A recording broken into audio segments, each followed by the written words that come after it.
सभापति महोदय, एक बात बार बार यहाँ कही, सेना के बारे में, मैं सेना के परिवार से आता हूँ, तो सेना के बारे में जब बात करते समय हमको सावधानी से बात करनी चाहिए। बार बार अग्निवीर की चर्चा, लेकिन इस बात को भूल गए 1962 में चीन से पराजय के बाद शॉर्ट सर्किट कमीशन का प्रस्ताव कांग्रेस पार्टी लेकर आई थी और 4 साल के लिए कह लो ऑफिसर्स का चयन होता था और बाद में उसके बाद में उनको ऑफिसर चले जाते थे। आप ही तो लेकर आए थे, तो सोर्स से उसके बाद में उसमें आईएएस बने के।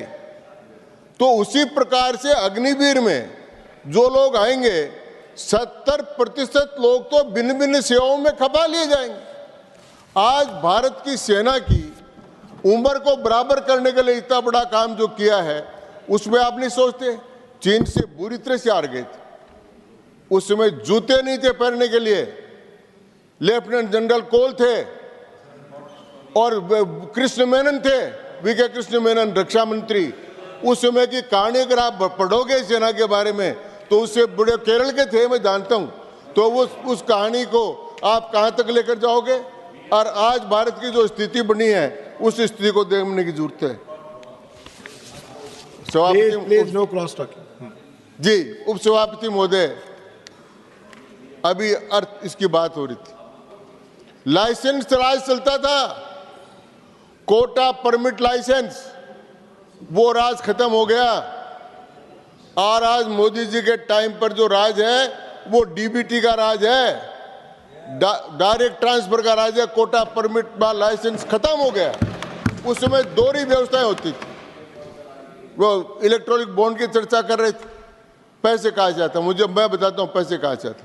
उस समय कांग्रेस राज में सीमेंट भी कंट्रोल में थी, चीनी भी कंट्रोल में था, गेहूं भी कंट्रोल में था, केरोसिन भी कंट्रोल में था। और क्या होता था, बजाज स्कूटर इतने बनाएंगे, इतने 1 नंबर में बेचेंगे, इतने 2 नंबर में जाएंगे। ये चीनी 5 किलो आपको कंट्रोल में मिलेगी, बाकी खुली बाजार में मिलेगी। ये सीमेंट इतनी बोरी आपको कंट्रोल में मिलेगी, इतनी बोरी आपको खुले बाजार में मिलेगी। खुले बाजार में जो रेट थी वो इंडस्ट्रियलिस्ट के थी और उसका सारा का सारा पैसा कांग्रेस पार्टी उससे चुनाव लड़ा करती थी। यह स्थिति थी। तो इलेक्ट्रल बॉन्ड से उसको सामान्य साफ किया कि खुला खुला देखो किस पार्टी को कितना पैसा मिल रहा है, वो देखने के बजाय एक बहुत बढ़िया सिस्टम था जो सरकार ने किए थे, और मैं कहना चाहता हूँ।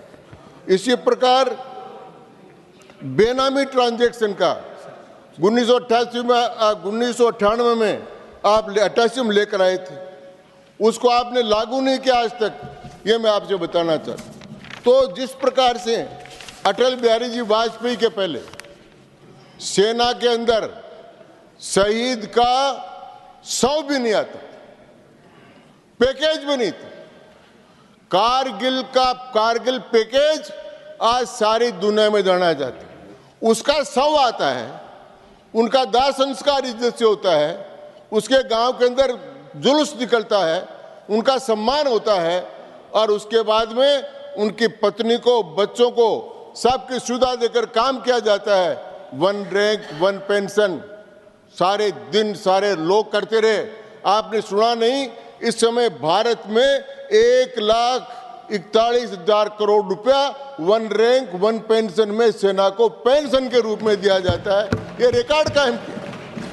तो शहीदों का सम्मान, अग्निवीरों का सम्मान और सेना का सम्मान और भारत की सेना, ये जो अमाउंट आप बता रहे हो ना, ये जो पेंशन मिल रही थी उसमें एडिशन है जी। क्योंकि मैं उस इलाके से आता हूँ जहाँ फौजी घर घर में है, आप भी आते हैं, आपके कहने का आशय यही है। बट दिस इज एडिशन जी, a benefit that has gone to them beyond the pension they were getting earlier. पहले जो पेंशन मिल रही थी उसमें बढ़ोतरी के बाद ये हुआ है। जी सभापति महोदय, मान्यवर, मैं चाहता हूं सदन से जानकारी जनता को सही मिले, वरना ये एंगल जाएगा कि एक्स सर्विसमैन को पूरी पेंशन देश में इतनी मिल रही है, जो क्वांटम है पूरी पेंशन का वो काफी है ये बढ़ोतरी है।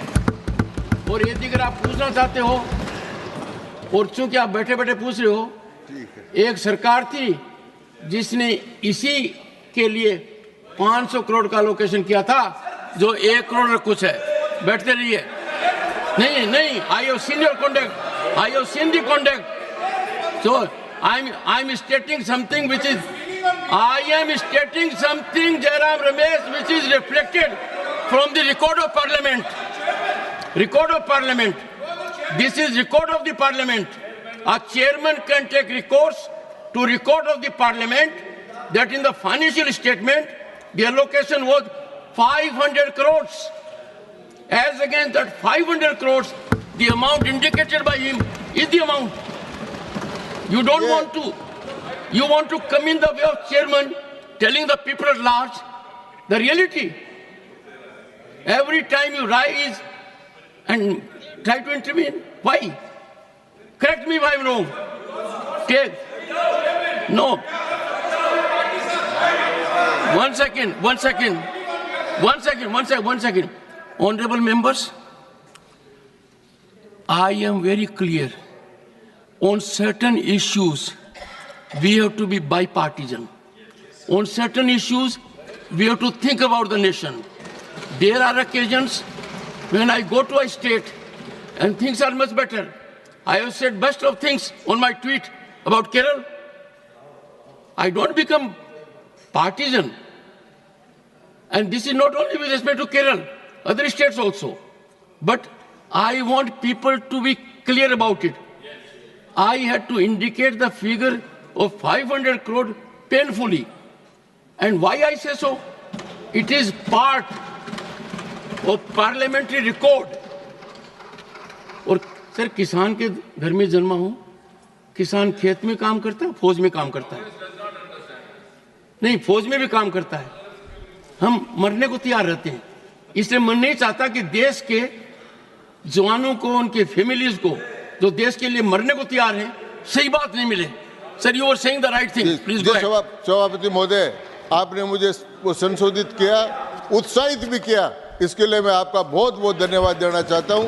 क्यों मैं भी उसी क्षेत्र से आता हूं जिसके किसी भी गांव में एक भी गांव ऐसा नहीं है जिसमें शहीद की प्रतिमा नहीं लगी हुई। और एक सेकंड और बताता हूं जयराम जी, एक जमाना था गांव में जब टेलीग्राम आता था ना, सुनिए, ये आप करें, nothing is going on record. एक जमाना था गांव में टेलीग्राम आता था, एक जमाना था माननीय सदस्यगण, एक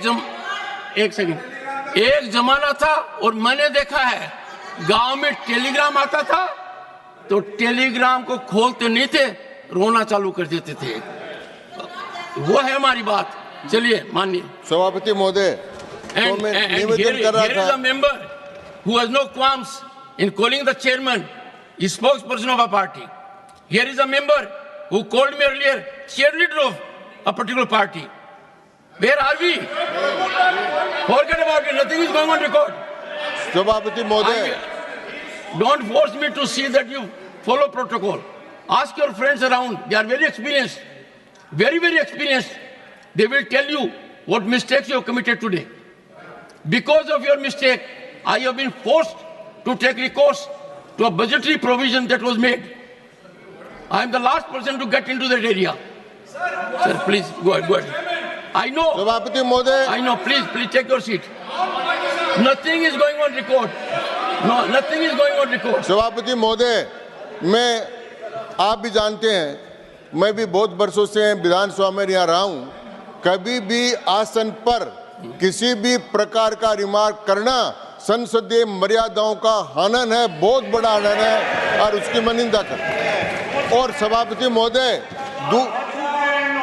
और दूसरा उसमें प्रावधान है कि इस प्रकार का कोई भी प्रश्न अगर चेयर से पूछा जाता है और उसके बारे में रिमार्क किया जाता है तो वो सदन की कार्रवाई का हिस्सा नहीं बन सकता, उसको सदन की कार्रवाई से निकाल देना चाहिए कि जिस प्रकार की बात है। तो सभापति महोदय, मैं निवेदन करना चाह रहा था, सेना के बारे में बात चली। सेना के बारे में अटल बिहारी वाजपेयी आए तब से लेकर अब तक कितना काम किया, आपने सुधार किया, 1,41,00,000 करोड़ का एक्स्ट्रा 1 रैंक 1 पेंशन मिला उनको, आज वो काम हुआ। आज भारत की सेना आज इतनी मजबूत है कि उसके हाथ खुले हुए हैं सब। आप भारत की सेना के हाथ बंद कर रखे थे। भारत का परमाणु बम का जो परीक्षण करना चाहते थे, वो परमाणु बम का इन्होंने परीक्षण नहीं करने दिया। तो आज जब भारत इतनी ताकत पर खड़ा हो गया है, भारत आर्थिक ताकत पर खड़ा हुआ है, भारत आज उसमें कहा है कि राज्य का सुख कैसे मिलेगा।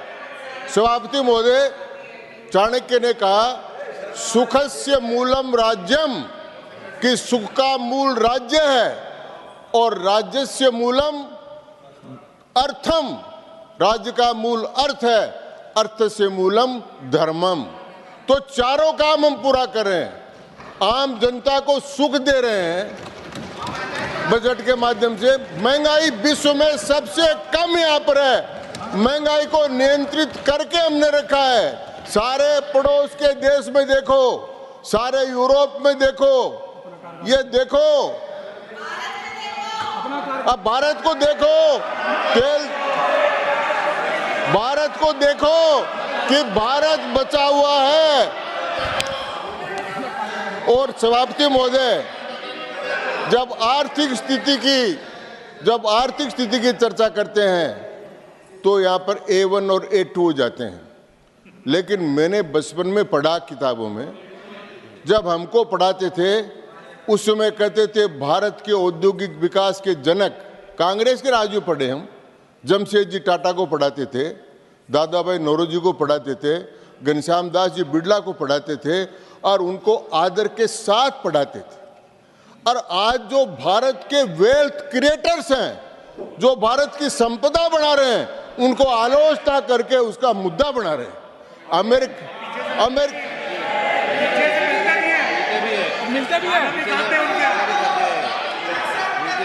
और जब अमेरिका में कभी मैंने बिल गेट्स की, एलन मस्क, किसी की चर्चा, उसकी आलोचना नहीं सुनी। लेकिन यहाँ करते हैं। लेकिन यहाँ किसके साथ मिलकर करते हैं? जॉर्ज सोरेस, जो भारत के खिलाफ है, जो हिंडनबर्ग है, वो एक बदनाम एजेंसी है। उस एजेंसी के माध्यम से खबर छपाकर सारा सदन का एक सत्र अडानी करके खराब करने वाले लोग, लाखों करोड़ों इन्वेस्टमेंट करने वाले लोगों का पैसा दबाने वाले लोग आज इस बात की चर्चा करते हैं। इसलिए मैं कहना चाहता हूं, इसलिए मैं सभापति महोदय कहना चाहता हूं कि आज जब हम चर्चा कर रहे हैं तो हम गर्व से कह सकते हैं कि भारत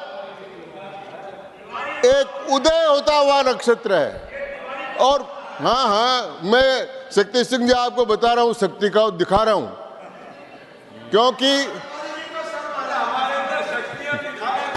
तो मैं सभापति महोदय, मैं निवेदन कर रहा था कि भारत में बार बार चर्चा की गई जाति गणना। पिछली बार सरकार ने जाति गणना कराई थी मनमोहन सिंह जी टाइम पर, प्रकाशित नहीं की, क्योंकि 46 लाख जातियां आई उसमें। करो प्रकाशित। फिर उसके बाद में कर्नाटक की सरकार ने अभी कराई, आने के बाद में, हाँ कराई। और जब प्रकाशित करने की बात आई तो वहां के उप मुख्यमंत्री DK शिवकुमार और सबने लोगों ने लिख कर दिया कि अगर प्रकाशित कर दी तो इस्तीफा दे देंगे, सरकार गिर जाएगी। ये जातीय जनगणना की बात। हमारे कहावत है कि छाजलो तो बोले, चालनी बोले भी के 70 छेद है। तो ये इस प्रकार की बात करते हैं। कौन सी गणना नहीं है? या SC की गणना है, या ST की गणना है, या OBC की गणना है, और जिसकी कभी भी गणना नहीं थी, सभापति महोदय, जब भी किसी की गणना नहीं थी, ब्राह्मण, बनिए, राजपूत, कायस्थ और ये जो वंचित वर्ग के लोग थे, इनमें जो गरीब थे इनकी गणना नहीं थी। ईबीसी के माध्यम से संविधान संशोधन कर कर उनकी भी गणना पूरी करा दी, सारे भारत में समरसता कायम कर दी। उस समरसता को तोड़ना चाहते हैं, इसलिए मैं कहना चाहता हूं सभापति महोदय, इसलिए मैं कहना चाहता हूं कि ये बजट एक वो पंक्ति कहकर समाप्त करूंगा। मैं कि ये सारा काम करके भारत को इस शिखर पर पहुंचाने के लिए और 2047 के वांछित लक्ष्यों को पूर्ण करने के लिए ये एप्रोप्रिएशन बिल है, इसका मैं पूर्ण समर्थन करता हूं और सरकार को बहुत बहुत धन्यवाद देता हूं। Doctor John Brittas, VK news, राष्ट्र के नाम।